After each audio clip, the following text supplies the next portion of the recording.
Hello, everyone.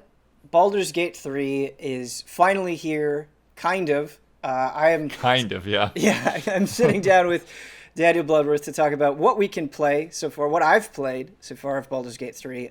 So, Early Access is actually releasing, by the time you see this, today, Tuesday, October 6th. And Larian sent us code to play a pre-early access version Well, of Baldur's earlier Gate. Yeah, access. earlier access. That's a good way to refer to it.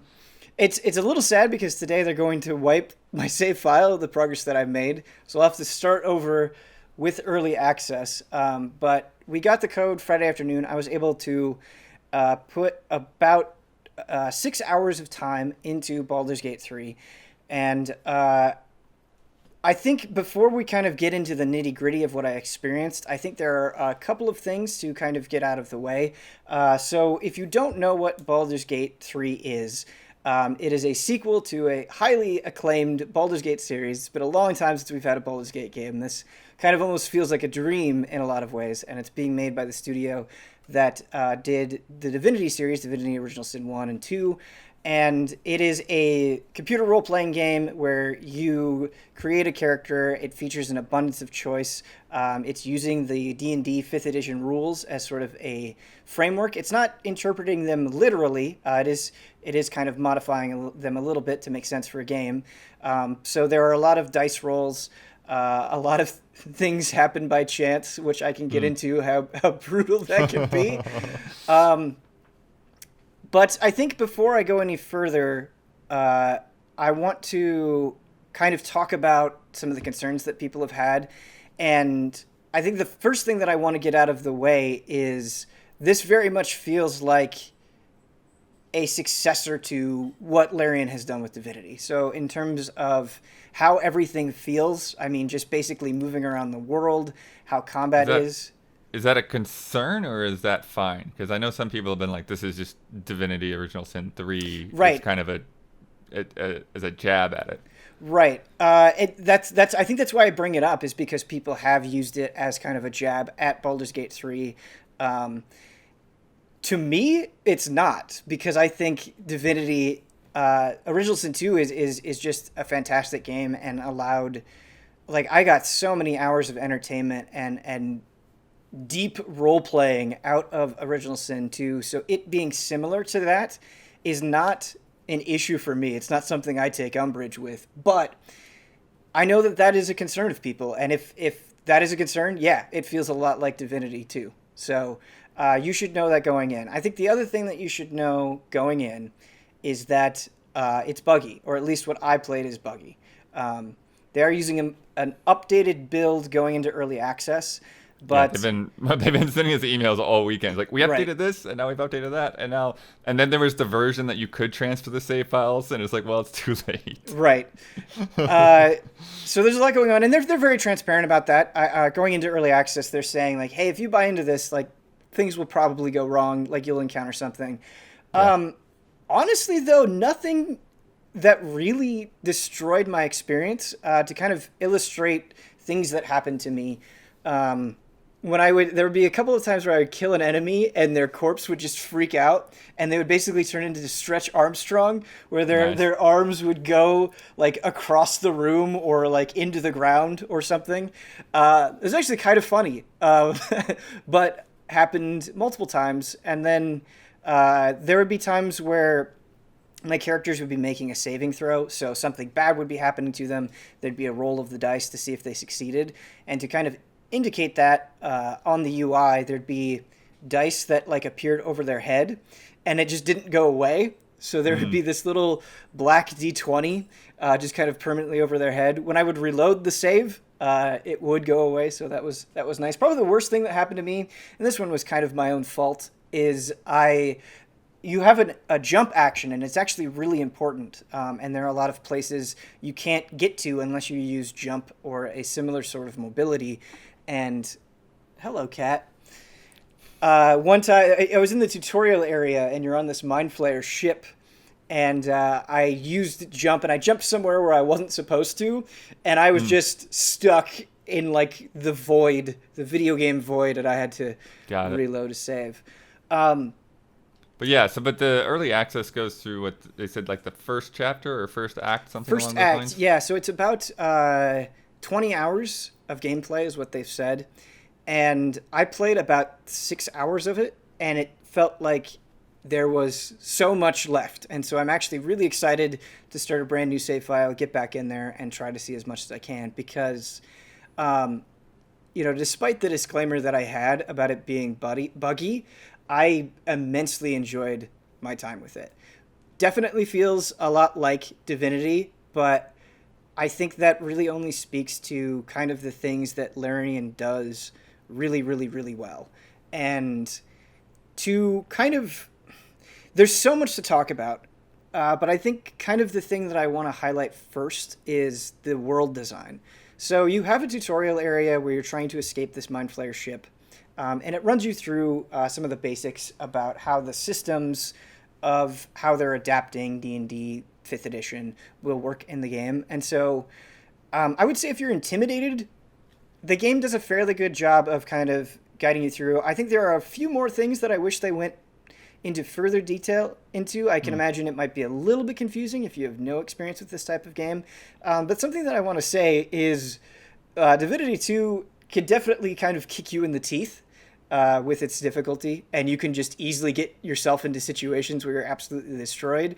In my experience with Baldur's Gate 3, that does happen, but it wasn't as brutal as my experience with Divinity 2, and that could be because I played through old Divinity 2, and so I had a better idea of what to expect. Right. Yeah.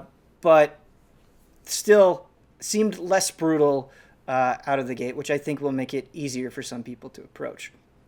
But in terms of positives, Blood, I know you're a big fan of these types of games. I know you have a strong affinity for Witcher 3, and the world design for Baldur's Gate 3 really won me over. And once you kind of get out of the tutorial, you have a fairly large map to explore where, it sounds like such a back of the box thing, but it's true in this instance where you can just really dart off in any direction. And of course you have quests that will guide you, and you do sort of have, signposts leading you to the next objective if you want strict guidance and strict handholding. But the more that I just was like, I'm just going to go over here. And honestly, pretty much every direction I headed off into, something happened. Something narrative driven happened where I would stumble into an owlbear cave and face off against an owlbear and its cub. There was a burning inn and I ran inside to try to save somebody. There were goblins trying to get into this druid grove, and I had to deal with that situation. And so I think what is great is some of these things were big, main, story-driven things that have multiple phases, but some of them are just kind of resolved in the moment, which is really cool. And, man, I think this, more than anything, really highlights why there's so much love for Larian and for Divinity 2, is I was in the Druid Grove, which is kind of like this town that you can go into. There's traders there. There's characters that you can interact with. There's main story stuff that you can get involved in. And I noticed that there was this person just kind of like sitting up on a rock.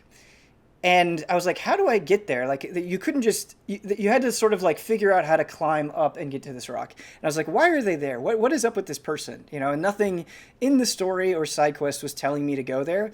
And I just kind of crawled up there, figured out how to get up there, and I talked to this lady, and she was like, hey, I don't think we're going to make it out of the situation alive. Do you want to make a bet?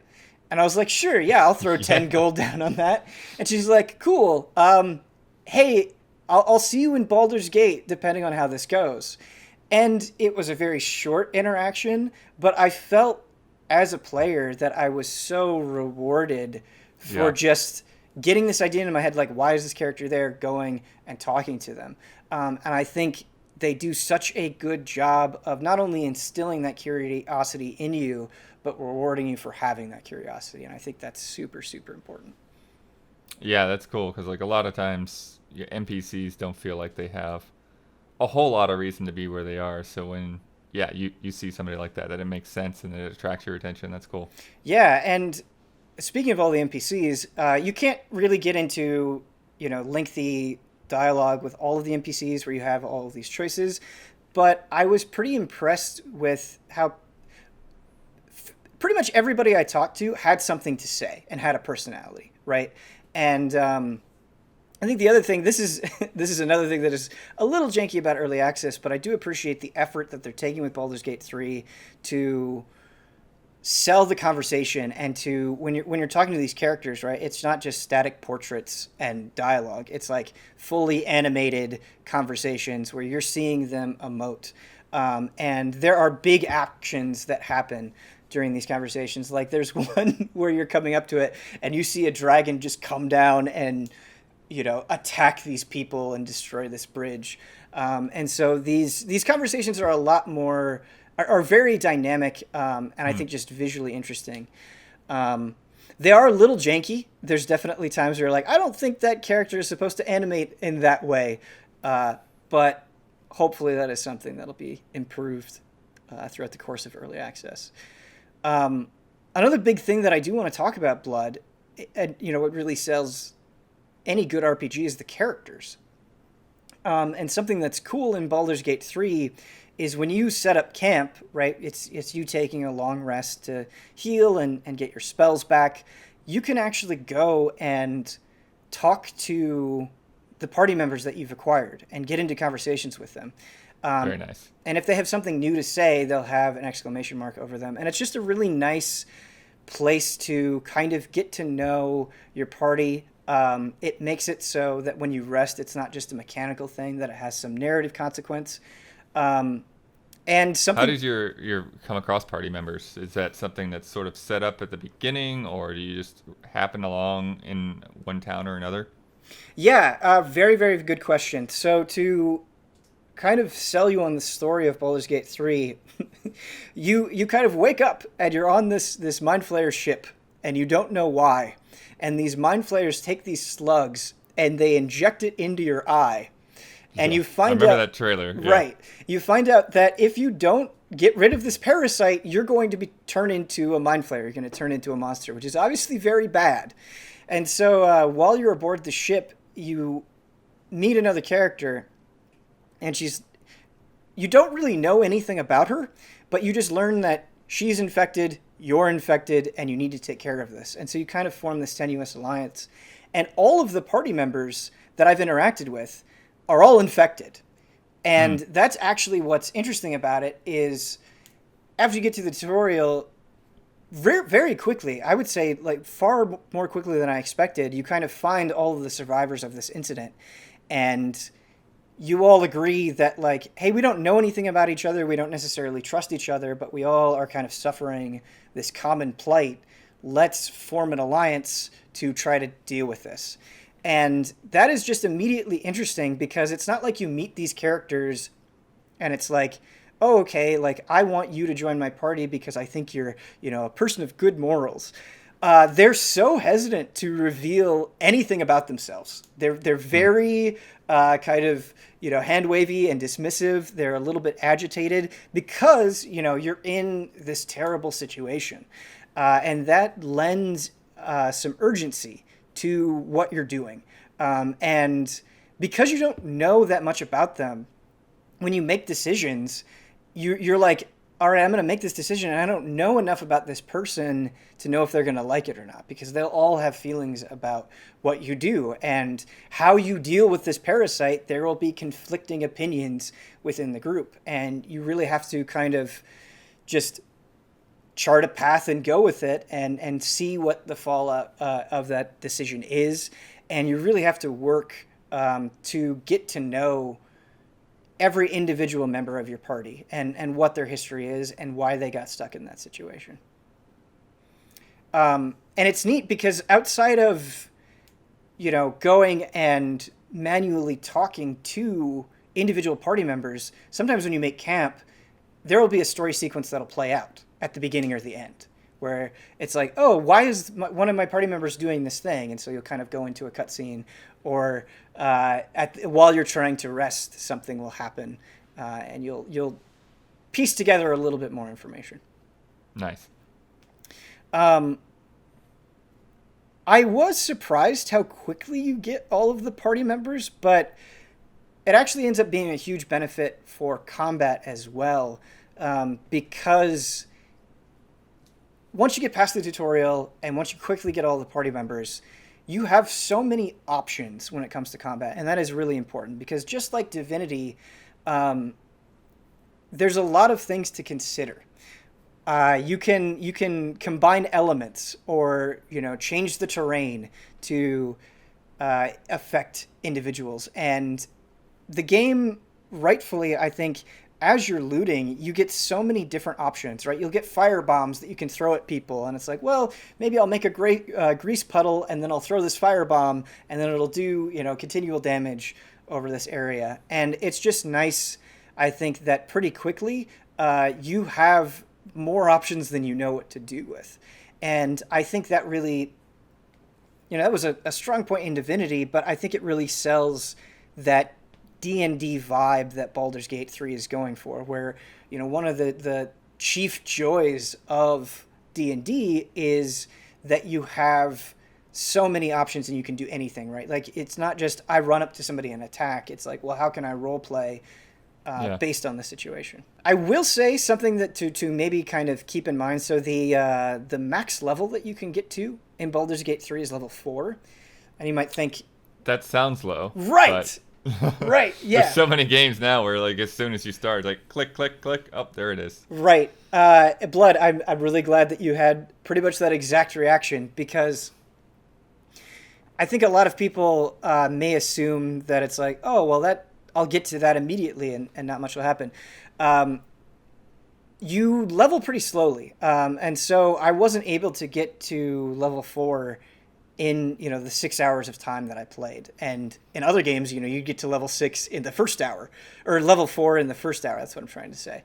And so levels come a lot slower. This is tabletop leveling, not necessarily like every other video game RPG leveling. But that also means that leveling up has huge consequence. So when you level up, you'll get a bunch more HP. You'll get access to more abilities and more spells that will really change your capabilities in combat. So you level more slowly, but when you do level up, it's a really, really, really big deal. And I also would say That's cool. I think I like that. Yeah, absolutely. I would say, not only does it make leveling up feel pretty momentous, but it also gives you a pretty strong desire to go out and do everything, right? To get as much experience as you possibly can to get to that next landmark. But Blood, I think kind of turning it to you from an outside perspective, who, didn't play Divinity. I don't think you really have any experience with Baldur's Gate. Yeah. No, I've been wanting to try to dabble and go back to 2 and try that, but yeah, I haven't touched them. So I guess, kind of from an outsider's perspective, are there any questions or concerns or curiosities that you have about Baldur's Gate 3? Yeah, I mean, I guess it's just, like you were saying, I'm curious how combat works when you have this kind of more open-ended system, and what kinds of different options that there might be. Didn't you have like somebody in Divinity that like talked to animals or something like that? And you can do that here. You can absolutely talk to animals, and there are decisions and skills that will maybe make that go a little bit better. I was talking about how like every direction you went in, something happened, and this game is just completely full of surprises because I found this dog who was over this dead body, and it's like, why are you over this corpse? And I was actually able to convince the dog to come back to my camp. And so I could go to camp and pet the dog, and it's just like, this feels good. Nice. But yeah, you're right. You can even talk to animals. I mean, that's kind of like the freedom, the level of freedom that they're going for. I will say with that freedom, and this is definitely a complaint that you can lob at Divinity as well, but the way that the game works is you can... If you have all of the characters, their portraits kind of linked together, they will move as a unit. And that can be kind of a pain in the ass, because you'll run into situations like I was talking about, that inn that was on fire. Yeah. and I'd be moving around as a group, and it's like, no, wait, what? Don't run into the fire. And it's like, okay, well, I can deal with this. I have to separate all of the party members to make sure that they move individually. And so you do have options to play it safe. But I think I was hoping that like group control would be a little bit smarter than it is sometimes. And I think, every perilous situation, kind of having to go through and, separate everybody and make sure, no one is doing anything stupid. There is kind of some charm in that. I think you feel rewarded when you get through an encounter and it's like, okay, nothing dumb happened. But at the same time, when you're playing a huge RPG like this, one that's going to take hours and hours and hours, I think that kind of micromanagement does get tiresome and tedious, especially as the threat level gets higher and higher, right? And so it was definitely something where I'm like, there are moments where I wish this was a little bit more streamlined, or the AI was a little bit, less idiotic. But Blood, do you have any other questions about Baldur's Gate 3? Is there anything that you feel like I haven't gone into very well? I guess maybe like with like gear and loot and stuff like that, whether there's anything that separates it from, what people might expect from like a normal RPG that, that's not based on D&D or anything along that vein. I mean, obviously everything sort of is, but Yeah, that's a very good question. Gear and loot. So you can interact with so many things in the game. I mean, you go into a room and there are a bunch of crates and it's like, okay, I can go and I can look in each individual crate if I want to. And so you get a lot of things. Some of that is like high value stuff like jewelry that you can sell. Some of that is armor and weapons. But I think the way to phrase it correctly, in my 6-hour experience with Baldur's Gate 3, this is not a game where you'll do a quest and suddenly, your whole loadout is completely changed. It's not like you're constantly changing out weapons. You'll be using a lot of basic armor and a lot of basic weapons, and it's really more about you won't be relying, at least in the beginning anyway, you won't be relying on your gear as much as you'll be relying on the strategy that you have going into battle. It's not like you'll just immediately get some overpowered sword and be able to cleave through everything. I don't think this is the kind of game that they want that sort of feeling where gear feels very, very, very disposable. I was using my main character, my rogue, was using 2 normal short swords, and it was more about me successfully sneaking and getting in sneak attacks and backstabbing to try to maximize damage rather than like, oh man, I have these super sweet short swords that I'm dual wielding. Character weight is something that you will have to pay attention to. And so I was going around and I was like, oh man, all this armor, sells for a decent amount. I better pick all this up. And of course, immediately I'm at 75 out of 80 pounds for this character. Yeah. And so that is something you'll have to consider. Depending on your character's stats, they'll be able to hold more or less stuff. I guess, how do you feel about that? I think you're pretty thorough when it comes to playing games. And this is a game that rewards being thorough, for sure. Oh yeah, it's like a blessing and a curse, right? Like, right. It's very easy to just get absorbed into becoming a vacuum cleaner, and I think like sometimes you will get games where like Elder Scrolls or The Witcher where you like pretty quickly get the message like I cannot pick everything up. Yeah. But yeah, it becomes more difficult when you're dealing with like looting bodies and stuff like that, to where it's like you have to kind of like take those first few hours to sort of figure out, should I pick up this sword or this piece of armor, or is it just all garbage and it's just there for the sense of, quote unquote realism. There's like, well, if you killed the guy, you should be able to take his sword. Why not? Right. So you do, I think, just naturally kind of learn what to pay attention to and what not to pay attention to. Another thing to consider is when you go to a vendor to sell stuff, it's not like you can just keep selling stuff forever. They have a limited amount of gold on their person. That's good. Right. So yep. you that's a good limitation. I've played games like that before. Right. And that kind of, I think, fights against the desire to hoard everything, because you're like, well, this person only has 1,000 gold. So there's no reason to keep picking up stuff forever because they're the closest vendor nearby. One final thing I do want to mention that is expected but very convenient is I mentioned that this first area you're in is really, really large, but there are actual kind of arcane markings that serve as fast travel points. And it is really, you just open your map, you'd be like, I want to go there. You go there. It's super quick. You don't have to go to a thing to fast travel? Nope. You have to, you just open your map. I want to go there. You go there. It's great. And yeah, it's such a simple thing, but there's so much in this game that is really nailing that fundamental thing that you want in role-playing games, where you're like, I want to explore and I want it to be exciting. And it is really crazy. Like they are busting their ass to make pretty much anywhere you go generate that feeling. And I think that is a criticism that you can lobby at a lot of RPGs, where it's like, okay, I kind of have to do like a lot of battles where it feels like kind of the same thing that I've done before to get to the good stuff or the next major story moment. And that isn't happening here. Like there was a goblin, and the goblin wanted me to rub shit all over my face. And I was like, I'm not going to do that. That sounds bad. And I failed the checks. And so he's like, okay, no. We have to fight. And I was fighting this giant wave of goblins, and it was going pretty well.